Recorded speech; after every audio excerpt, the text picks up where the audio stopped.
Man, we thought the antitrust lawsuit was bad for the UFC. Ooh, the FBI about to shut them down. Now, this is about to get ugly. Like, let's get a joke in real quick. The FBI out here, they are so concerned about not giving us a list for Epstein that they're about to ruin all of our sports. They would rather us just take all that effort and all that time of looking at what we got going on with sports and how hurt we'll be, that they know it's going to take the eyes off that list. And now look at us. The football or basketball is already going down. Now all of a sudden the UFC has over 100 fights just this year alone that are getting flagged by the FBI. They let the UFC know this past weekend, like, hey, this is weird how all this money came in on this Isaac Dolgarian guy. And then all of a sudden for him to lose, and then all of a sudden he goes out there. If you watch the fight, he gets a deep, double leg takedown, and then this man just quits it, lands on his back somehow, and then just loses the fight. It looks like he's a white belt, even though he's pretty damn good on the ground. And then all of a sudden we're sitting here like, that's weird. All this money came in, and then now he's released. And then how all these fighters are coming out and saying how they've been approached over time to throw fights, to be paid a little extra to throw fights.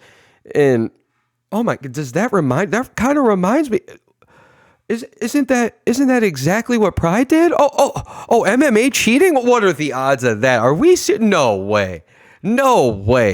But no, seriously, man, this is not looking good at all. Like, clearly, I mean, hey, I'm never going to hate on people. If you're hurt a little bit and you got a bunch of bills to pay and you're like, hey, I'm probably not going to win this fight. I'm going in here seriously hurt. And you let a few of your loved ones know, like, hey, look, like, it might not look good for me this weekend, but I can't afford to take this fight off. I can't afford to wait another 4 or 5 months because, hey, I know the top dogs make money. But us dogs down here at the early prelims, like, we ain't making nothing. So I can't blame somebody for trying to eat. But man, if it's like Terry Rozier and this NBA thing, like if it comes out where a bunch of these UFC fighters are either using their own damn accounts or their own names or their own addresses for money, or using their managers or people that are close to them, and they do it so stupidly that it's like, yeah, of course we're going to catch you. I can't blame them, man. Hey, like, you're just dumb. Like, that's stupid, man. You got to be smart about this stuff. There's so many different people you could probably go through, and yet we're doing it with our own personal accounts. We're doing it. Well, it just blows my mind, man. I'm not shocked. Again, I am not shocked that the UFC or just specific fighters in camps or whatever are trying to help each other out. Like what was it, James Krause or whatever, just a few years ago, going down for the big betting scandal and letting people know when his fighters are hurt. And hey, man, it's the same way he explained it. If my fighter is making $5,000 to come here this weekend or $10,000 to come here this weekend and he loses, he's only walking out of here with $10,000.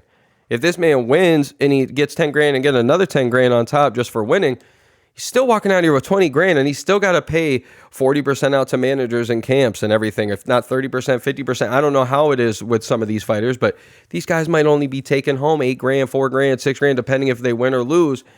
And what is that for you? That's nothing. You might as well just go get a job. So if there's a chance you can kind of secure yourself and make money, I will never blame a fighter. But if it's coming out that the UFC is really trying to sit here and make people throw fights and everything, this is going to get ugly, bro. And I mean, I'm here strapped up for it. Like, I can't lie to y'all. I think if you guys watch my videos, you guys know I'm pretty vocal about it. Like, the UFC doesn't feel the same anymore. And like I explained it already, it makes sense though, because back in the day when the Fertittas and Dana White first started, they're millions and millions and millions of dollars in debt. You have to put on a good product to make money. Now, we're just talking about how much profit we can make every year. Can we beat the last year's profit? Can we beat the last year's profit? Yeah, you're going to keep doing it because you're just stacked to the gills now. It's everything's your own money. You're doing stuff out of the good old friggin' Apex. And again, as a company though too, can you even fault certain people? I know it's stupid, especially with the FBI on your ass nowadays, but the NBA, the NFL, all these things, you would be stupid if these guys, with the amount of money, the billions of dollars that are on this, that they're going to allow certain things to play out, like the Dodgers not winning. Are you joking me? The amount of money that's going to produce the MLB for that.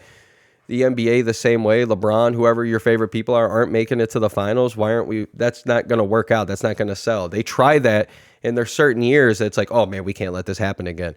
We got to get Steph in there. We got to get LeBron in there.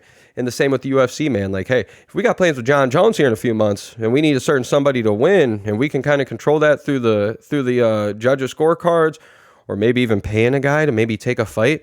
I wonder if they've ever done that in MMA before. Oh, wait, all the time. Not only in Pride, but also, the Strike Force and things. Remember when good old Kimbo Slice fought and he lost the homie with the spiked hair. He was paid to lose the fight and everything, and that's why he never ended up getting. It's a whole scandal. You got to look this up. He goes out there and knocks Kimbo out, even though he had agreed to like tossing the fight and losing it. It's a crazy thing. This stuff happens in MMA. It is no shocker to me. So if you guys are new to this, welcome to it. But this might become a circus. This might become a shit show. So I'm all in, and you guys let me know what y'all think. But let's go, baby.